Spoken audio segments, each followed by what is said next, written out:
ನಮಸ್ಕಾರ, ವಿಟಿವಿ ಬಳ್ಳಾರಿಗೆ ಸ್ವಾಗತ. ಇವತ್ತಿನ ಟಾಪ್ ನ್ಯೂಸ್. ಆಸ್ತಿ ವಿಚಾರವಾಗಿ ಜಗಳ, ಅಣ್ಣನಿಂದಲೇ ತಮ್ಮನ ಬರ್ಬರ ಹತ್ಯೆ.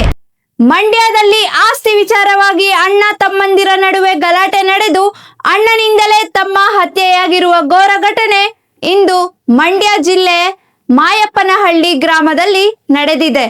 ಕೊಲೆ ಬಳಿಕ ಆರೋಪಿಗಳು ತಲೆಮರೆಸಿಕೊಂಡಿದ್ದಾರೆ. ಮಂಡ್ಯದ ಕೆರೆಗೋಡು ಪೊಲೀಸ್ ಠಾಣೆಯಲ್ಲಿ ವ್ಯಾಪ್ತಿಯಾಗಿದೆ ಈ ಘಟನೆ.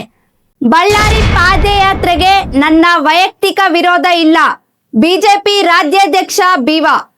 ಬಳ್ಳಾರಿಯಲ್ಲಿ ಬ್ಯಾನರ್ ಗಲಾಟೆಯಲ್ಲಿ ಕಾಂಗ್ರೆಸ್ ಕಾರ್ಯಕರ್ತ ಸಾವನ್ನಪ್ಪಿರುವ ಪ್ರಕರಣಕ್ಕೆ ಸಂಬಂಧಪಟ್ಟಂತೆ ಪಾದಯಾತ್ರೆ ವಿಚಾರವಾಗಿ ಬಿಜೆಪಿ ನಾಯಕರಲ್ಲಿ ಗೊಂದಲ ಇದೆ.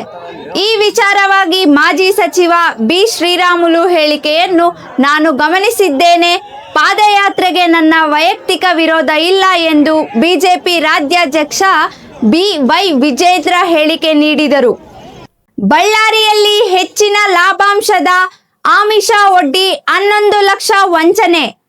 ಬಳ್ಳಾರಿಯಲ್ಲಿ ಹೆಚ್ಚಿನ ಲಾಭಾಂಶದ ಆಮಿಷ ಒಡ್ಡಿ ಕಂಪ್ಲಿಯ ವ್ಯಕ್ತಿಯೊಬ್ಬರಿಗೆ ಆನ್ಲೈನ್ನಲ್ಲಿ 11.48 ಲಕ್ಷ ವಂಚಿಸಲಾಗಿದೆ.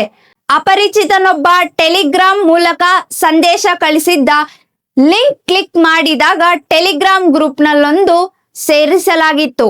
ಹಣ ಹೂಡಿಕೆ ಲಾಭಾಂಶದ ಕುರಿತು ಗ್ರೂಪ್ನಲ್ಲಿ ಆಮಿಷ ಒಡ್ಡಿಯ ಹಂತ ಹಂತವಾಗಿ 11,48,651 ರೂಪಾಯಿ ವರ್ಗಾಯಿಸಿಕೊಂಡು ವಂಚಿಸಲಾಗಿದೆ. ಇರಾನ್ನಲ್ಲಿ ಅಶಾಂತಿಯ ನಡುವೆ ಹೊಸ ನಿರ್ಬಂಧಗಳು ವಿಷೇಧಿಸಿದ ಅಮೆರಿಕ. ಇರಾನ್ನಲ್ಲಿ ರಾಷ್ಟ್ರವ್ಯಾಪಿ ಅಶಾಂತಿಯ ನಡುವೆ ಗುರುವಾರ ಅಮೆರಿಕ ಹೊಸ ನಿರ್ಬಂಧಗಳನ್ನು ವಿಧಿಸಿದೆ. ಅಮೆರಿಕದ ಖಜಾನೆ ಇಲಾಖೆ ವೆಬ್ಸೈಟ್ನಲ್ಲಿ ಪ್ರಕಟವಾದ ಪೋಸ್ಟ್ನ ಪ್ರಕಾರ ಡೊನಾಲ್ಡ್ ಟ್ರಂಪ್ ಆಡಳಿತವು ಇರಾನ್ಗೆ ಸಂಬಂಧಿಸಿದ ಹೊಸ ನಿರ್ಬಂಧಗಳನ್ನು ಹೂಡಿಸಿದ್ದು ಹಡಗು ವ್ಯಾಪಾರ ಮತ್ತು ಇಂಧನ ಕಂಪನಿಗಳನ್ನು ಗುರಿಯಾಗಿಸಿಕೊಂಡಿವೆ. ಇನ್ನಷ್ಟು ಮಾಹಿತಿಗಾಗಿ ನೋಡ್ತಾ ಇರಿ ವಿಟಿವಿ ಬಳ್ಳಾರಿ.